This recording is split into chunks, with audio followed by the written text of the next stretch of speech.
Got a couple of cars between Queen and Cruz as they come off the corner. That's Corey Day in the 77, Jankowiak yielding on the bottom in the 73 as Cruz starts to tackle some of these vehicles well up within the top portion of the running order towards the top 10 and battling for position. Regan, as you mentioned, Brendan Queen has really done a nice job with these lap cars. The loss of lap time has been minimal.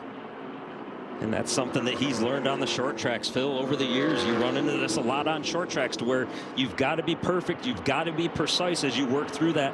Exactly what he's been doing. And now he's got 2 lap cars in between himself and Brent Cruz right now, which is good. How about this battle here? 3-car battle for the 7th spot. Actually, they moved up to that's battle for the 4th spot. Looks like Lapcevich has it. Moffitt now back to 5th. Good job for Lapcevich not being slowed down after the tango with Staropoli that drew our last yellow of the race up to this point. Meanwhile, up front, Brendan Queen was able to grab himself about 0.3 of a second last time around. 2 laps to go. I think the one thing that Brendan is hoping for is that this race stay green to the finish, as he's got a pair of teammates up in front of him running 10th and 11th with 1 lap car protection between he and Cruz.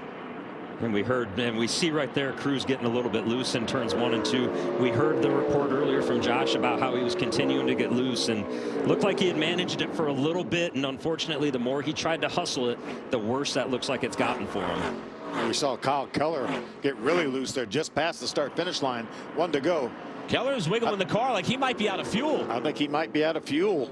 Keller, the highest running driver for the West Series competitors, off the pace here on the final lap, and we got a spin and a caution. Yellow flag is out on the final lap after Tim Viens has gone around. In the ARCA series, we will finish under green. Take a look at the crew. They cannot believe it. And understandably so. You feel like you've got the race won essentially, and we've been clean for so long, and all of a sudden it happens at the very end. 1 lap to settle. The General Tire 150 from Phoenix. Ooh. Queen spun the tires on the bottom. We may be 3 wide or 4 wide when we get. Oh, big hit for Rife, who got tagged by Moffitt. Caution flag is going to come out again after a hard hit for Tyler Rife, who tried to protect the inside on Moffitt, and he slammed into the inside wall. You see Butterbean spun the tires a little bit, so that stalled the momentum of that 23. You see Thad Moffitt had a little bit of a run. Ooh, just barely caught the end of that pit wall. And you're right, Regan. Heads up drive there by a lot of cars, especially LeVar Scott. It looks like Tyler Rife was going to come right across the nose of the 6 and take out a few more cars as he came off the wall.